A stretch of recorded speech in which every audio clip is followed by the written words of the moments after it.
Hoje vamos conversar sobre concepção de música. Toda atividade musical que propomos em sala de aula traz subjacente uma concepção de música, quer estejamos conscientes dela, quer não. Mas será que é importante ter clareza a respeito dessa concepção? Ou se for uma atividade interessante, se os alunos gostarem, se divertirem, é o que basta? Bem, nós aqui vamos trabalhar com a ideia de que sim, é importante ter clareza a respeito da concepção de música que fundamenta as atividades que desenvolvemos em sala de aula, porque há concepções mais promissoras que outras, dependendo dos objetivos que desejamos alcançar. Vejamos, faz um tempo que a educação musical no Brasil tem se fundamentado majoritariamente na perspectiva do som. Essa orientação metodológica tem como matriz a concepção de música como uma forma artística cujo material básico é o som. Daí, deveriam ser o som e suas características ou seus parâmetros, altura, intensidade, duração e timbre, os primeiros conteúdos trabalhados no processo de iniciação musical. Vou dar alguns exemplos de atividades bastante usuais que se fundamentam nessa concepção para vocês entenderem melhor. Pedir para as crianças se abaixarem quando ouvirem um som grave e se levantarem quando ouvirem um som agudo. Observar ao seu redor, na escola, em casa ou no trânsito, quais são os sons fortes, quais são os sons fracos. Ou de uma lista escrita classificar quais sons são curtos, quais sons são longos e por aí vai. Quais problemas vemos nessas atividades? Vou falar de dois, um do campo da estética e outro do campo da percepção. Começando pelo problema do campo da estética. Não é um consenso entre aqueles que refletiram e refletem sobre a estética, mas autores como o psicólogo russo Lev Semyonovich Vygotsky ou o filósofo húngaro György Lukács assumem a ideia de que o material básico da arte não são os sons musicais, as cores, os movimentos, as formas ou as palavras. O material básico da arte é a vida. O homem faz arte para falar da sua vida, da sua relação com outros seres humanos, com a natureza, com a história, e não para se relacionar ou brincar com sons, cores, formas, etc. Já o problema do campo da percepção é mais consensual. A percepção humana é estrutural, quer dizer, nós percebemos primeiro o todo. Primeiro, o indivíduo busca elaborar um sentido para aquilo que está sendo visto, ouvido, tocado, etc. Como uma totalidade e não em suas partes constitutivas. A percepção voltada para os elementos da música, os sons e seus parâmetros, é uma percepção artificial. Ela é resultado do estudo sistematizado de música. Isso pode ser bom ou pode ser ruim, é uma outra discussão. Mas de modo nenhum, essa é a forma inicial de apreensão da música. Quando uma pessoa não especializada ouve uma música pela primeira vez, a primeira coisa que ela faz é estabelecer sentidos. Gostei, não gostei, lembrei de alguma outra música, lembrei de um estilo, lembrei de uma certa ocasião.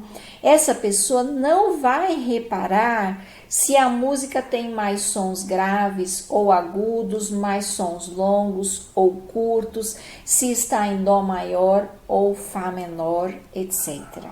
A apreensão vai do todo para as partes. Os parâmetros dos sons ou os elementos da música são abstrações muito distantes da música de verdade, aí entre aspas, que a gente ouve, canta, toca e dança. Por isso, nós consideramos urgente superar as metodologias que entendem os parâmetros do som como ponto de partida do processo de musicalização e que tem como fundamento a concepção de que a música é a arte de organizar os sons.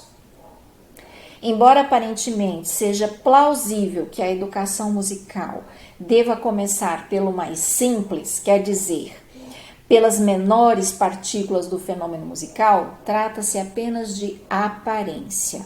E é preciso ir além das aparências no nosso fazer. É preciso buscar compreender a essência do processo, sua origem, sua natureza, sua estrutura, sua dinâmica.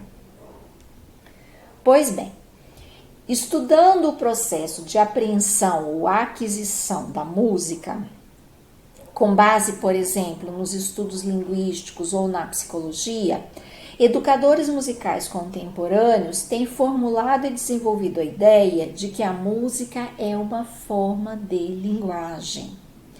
Entre esses educadores, podemos citar, por exemplo, Sylvia Nassif Schroeder e Maura Pena. Eu mesma tenho assumido essa concepção em minhas reflexões e práticas.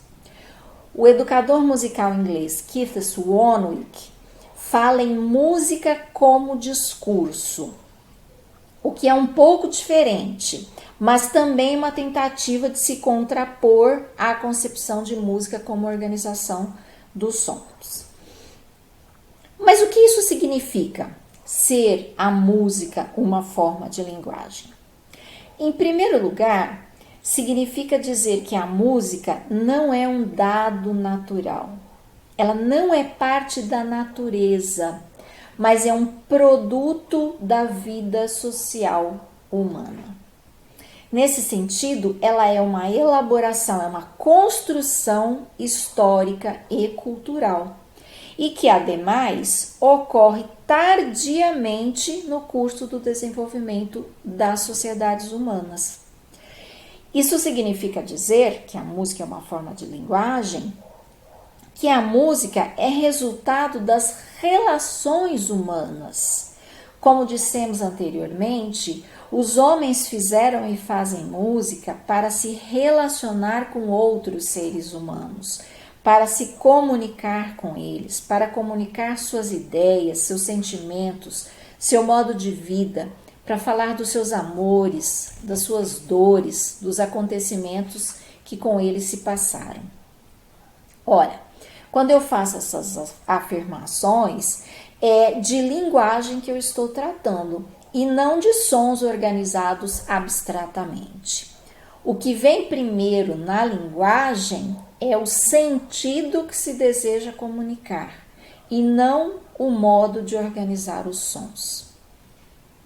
Outra implicação da concepção de música como uma forma de linguagem é o entendimento de que ela não está presente ou ausente nos indivíduos por causas naturais. Sua presença ou ausência se devem às diferentes relações que os indivíduos estabelecem com essa linguagem ao longo da sua vida, relações necessariamente mediadas por outros indivíduos. Essas são causas sociais e históricas e colocam ao mesmo tempo uma enorme responsabilidade e uma enorme potencialidade para a escola e para os educadores. Vejamos a explicação de dois educadores musicais brasileiros, Sylvia e Jorge Schroeder, que se fundamentam em Mikhail Bakhtin, um autor russo do campo da filosofia da linguagem, para defender a concepção de música como linguagem. Dizem os autores, abre aspas, de acordo com Bakhtin, as unidades gramaticais, palavras, orações, etc., pertencem à língua como sistema, enquanto que apenas os enunciados completos e concretos podem ser considerados unidades de comunicação verbal. visto terem estes como característica principal a completude de significação. Nesse sentido, apenas o estudo dos elementos gramaticais não levará nunca a uma apreensão significativa da língua. De modo similar, continuam os autores, podemos dizer que os elementos musicais também não levam à apreensão significativa da música. Ao contrário, é a compreensão da obra como um todo, tomada como um enunciado completo, que nos permite esclarecer os elementos considerados isoladamente. Fecha aspas. Pensemos no modo de apropriação da língua materna para compreender melhor o que os autores querem dizer. Como uma criança aprende a falar? A criança aprende a falar porque os outros, mãe, pai, avós, irmãos, primos, falam com ela. E falam enunciados concretos que veiculam sentidos. Ela não aprende primeiro as letras para depois juntar em sílabas, depois em palavras, frases, etc. Ao contrário, só depois de se tornar um falante razoável é que, por volta dos 6 anos, ela vai à escola aprender a língua como sistema nas palavras de Bakhtin. Considerar a música como uma forma de linguagem pressupõe, então, um outro ponto de partida para o seu ensino. Não os elementos musicais, as propriedades ou os parâmetros dos sons, que seriam os correlatos das letras, das palavras isoladas, mas o ponto de partida para o ensino da música deve ser a prática musical. Ouvir música, cantar, dançar, tocar, refletir sobre ela, criar. É isso por hoje. Obrigada.